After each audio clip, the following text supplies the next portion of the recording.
วันนี้บุคคลออกมาแต่วัดได้อันมาจังหันแล้วก็ได้ออกมาบริเวณนอกวัดเนาะวัดทับเจ้าหัววันนี้บุคคลปาลงคำสิพาไปเบิ่งหูพญานาควัดถ้ำเจ้าหัวได้อันที่ยังพอเรียบเพิ่นเล่าให้ฟังเนาะนี่ละศาลพญานาควัดถ้ำเจ้าหัวเนาะบุคคลออกคลิปไปว่าสิมพามเบิ่งพญานาควัดถ้ำเจ้าหัวมาแต่ผู้ได้มาแต่คาเฟ่พี่ตื่มกับมาแล้วเด้แล้วก็มาวัดมาวาไปทำพิธี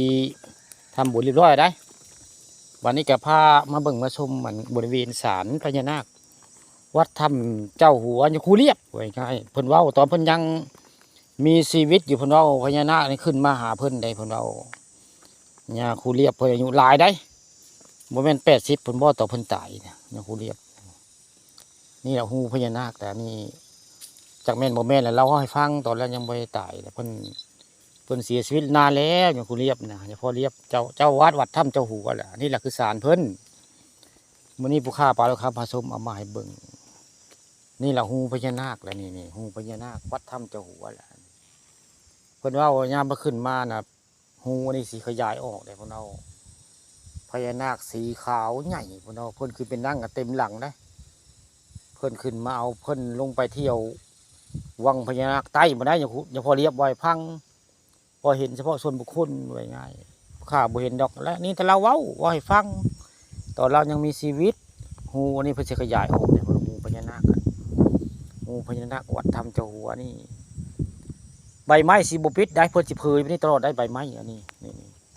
ใบไม้นี่สิเผยตลอดได้บ่มีการปิดฮูพญานาควัดถ้ำเจ้าหัวนี่แล้วก็สิฮ้อนเด้ปกติสิฮ้อนมื้อนี้เย็นเด้มื้อนี้ฮูพญานาคมื้อนี้แปลกเย็นนะพี่น้องมื้อนี้แต่เก่ามันสิฮ้อนขึ้นมาแต่ใต้บ่ได้มื้อนี้แปลกมื้อนี้เย็นมื้อนี้บ่ยอมฮ้อนแปลกมื้อนี้แปลกเนาะปกตินี่สิหายปานพิงไผบ่ได้บริเวณนี่มื้อนี้เย็นได้มื้อนี้บ่ฮ้อนมื้อนี้แปลกมื้อนี้เป็นมื้อแรกที่ผู้ค้าสัมผัสได้มันบ่มีการฮ้อนขึ้นมาเด้ฮูพญานาควัดถ้ำเจ้าหัวมื้อนี้บ่ฮ้อนได้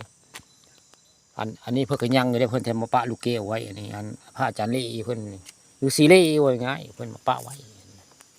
บริเวณนั้นศาลวัดถ้ำเจ้าหัวของพระอาจารย์เรียบหรือหลวงพ่อเรียบหลวงปู่เรียบมาละแต่บ้านนี้เพิ่นละสังขารไปแล้วเนาะอันนี้ครูเรียบนั่นเหลือแต่ครูบากล้วยน้องสายผู้ข้าป่าดอกคำนี่ละพาชมนี่ละมาแทนเป็นเจ้าอาวาสอยู่วัดถ้ำเจ้าหัวหรือว่าสำนักสงฆ์ไว้ไงสำนักสงฆ์วัดถ้ำเจ้าหัวล่ะนี่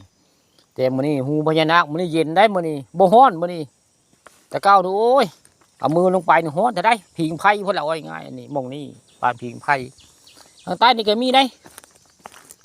มีฮูนึงได้ทางใต้นี่ก็ได้อันฮูพญานาคเพิ่นมีหมาลงหลุมอยู่หมาแต่ว่าคนน่ะบ่ลมเด้นี่มองนี่มองนึงนะฮูนี่ว่าง่ายมาหลุมลงไปได้เป็นถ้ำวงวางได้ทางใต้พุ่นนี่คนนี่คือสิบลมละคนนี่ทางใต้เป็นถ้ำได้เป็นถ้ำกว้างได้ทางใต้พุ่นนี่นะฮูพญานาควัดถ้ำเจ้าหัวแหละนี่ฮูพญานาควัดถ้ำเจ้าหัวล่ะผู้ข้าปานคำพาชมเอามาให้เบิ่ง